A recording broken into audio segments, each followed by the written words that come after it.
Hey YouTubers, this is Cyber924 here to show you a new project that's actually came into the shop, actually just delivered today. And the new project is a Husqvarna 350 chainsaw. This chainsaw is a 2006 model, it's 50 cc's. It is in the same group of family as the Husqvarna 346 XP. This is a saw you really don't see much anymore.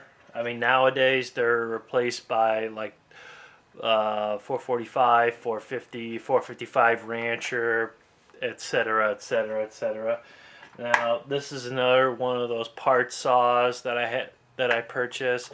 But the coolest thing with this is actually pretty good, sizably intact. Granted, it's gonna need a brand new top end and stuff like that, bar, chain, cover, and all that such. Here, let's go take a look at it.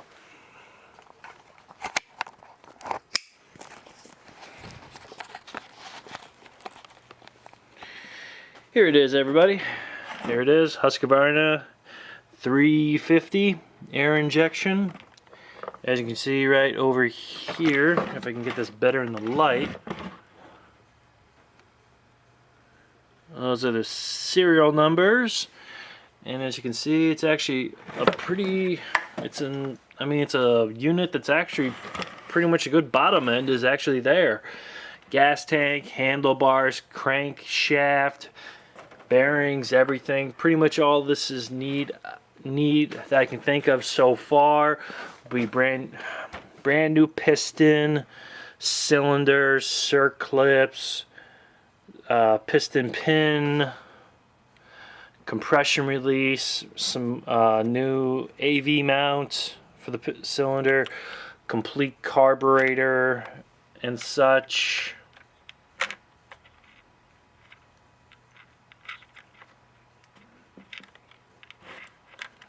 Clutch cover was supposedly said that pretty much the oiler and that was in really good shape. So really not necessarily don't need to actually do any big work with that.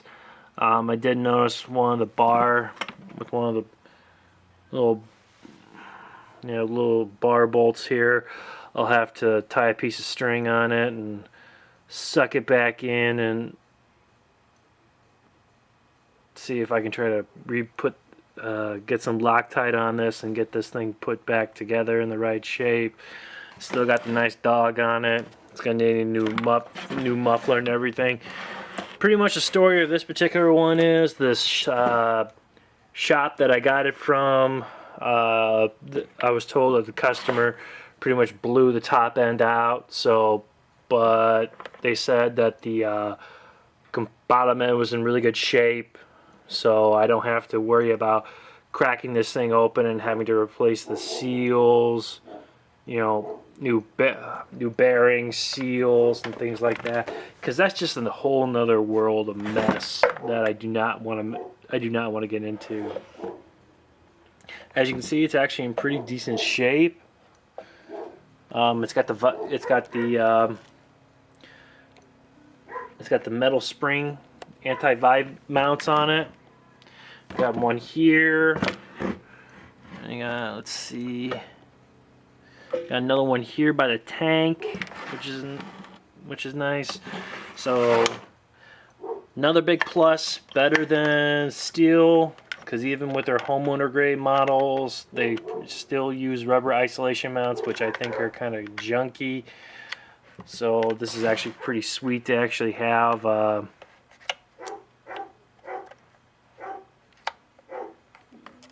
It's actually pretty sweet to have something like this here. This project is going to take a little while because I'm actually be buying this part by part.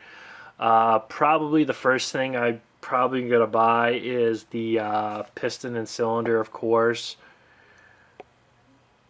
Tried and true, do that. Plus also see if I can purchase one of get the one isolation mount, and also compression release for it.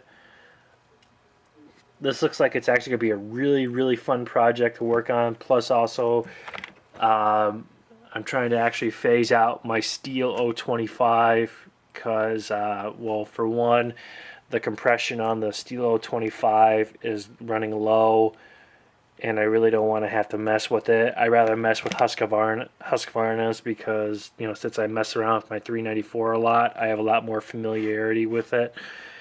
And you know, I prefer Husqvarna better. Eventually I'll probably replace my Echo 330T, CS330T, and get a top handled Husqvarna, but I'll wait till I find a good price for that. Probably also additional things I'm be planning on doing this. I will be getting a 2-port muffler.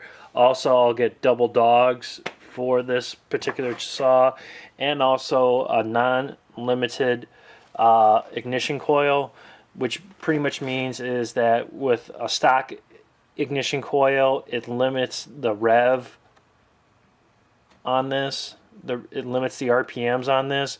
With non-limited, it doesn't limit the RPM, so this thing will be like a big time screamer. Plus, with the dual port muffler and also the OEM piston and cylinder that I plan on putting on this saw is actually going to be something pretty amazing. So, hope you YouTubers actually stop on by, pay attention, and learn a little bit, because believe me, this saw only cost me about 40 bucks like this, and just putting probably about a couple hundred dollars into it, this saw can actually be a pretty nice high performance saw. So here you go, YouTubers. This is the new project in the shop, and I really can't wait to start working on it. Just gotta get the money rolling in so I can actually start doing some work for it. So. And also to let you know on another project that I got going on the shop is right up here. This is an Echo SRS 2100 tree trimmer. This is a blade model, not a chain driven model, so it's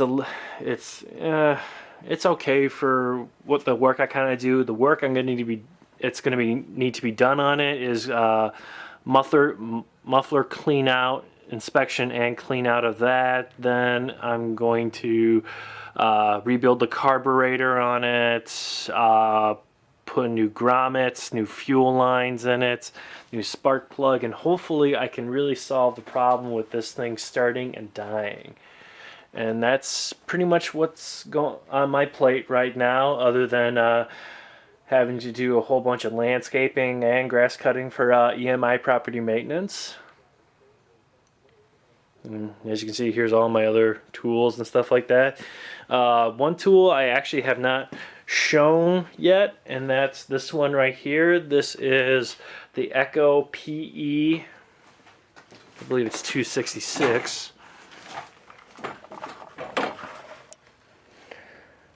No, it's a PE 265. This is a curved shaft edger.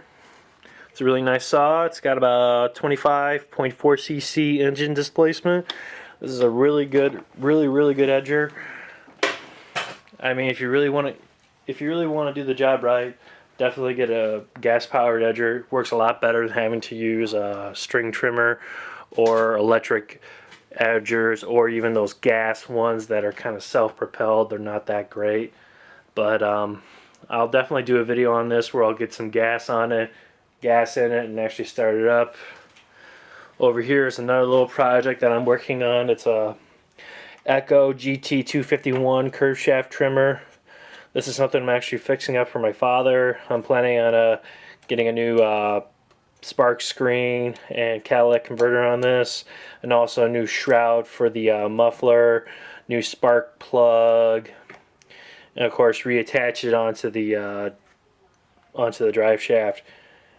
And to be honest with you, to actually take these motors off these trimmers are actually quite easy. All you gotta do is just loosen these two Allen bolts out, and there's a little pin inside there that just pulls right off the shaft. Actually, you can see right over here, that's the actual curve shaft there. I'm planning on taking that apart, rebuilt. I'm actually planning on cleaning that up a little bit, and also cleaning up the echo a little bit more, so I get it nice and cleaned up and ready for my dad to use. And that's pretty much, like I said, that's pretty much all the projects I got going on right now. If I start raking in the money more, then I will definitely do a video on the John Deere JS 46, and also do a repair video on that where I actually will put a brand new motor inside of it, which would be nice. But I also want to make another shout out to all the YouTubers out there, and also thanks for all the views, and also to the new subscribers. Thanks for subscribing. Believe me, you're gonna see a lot of fun stuff on this channel. So just keep your eyes peeled, and you actually see some pretty good stuff. So y'all take care, everybody.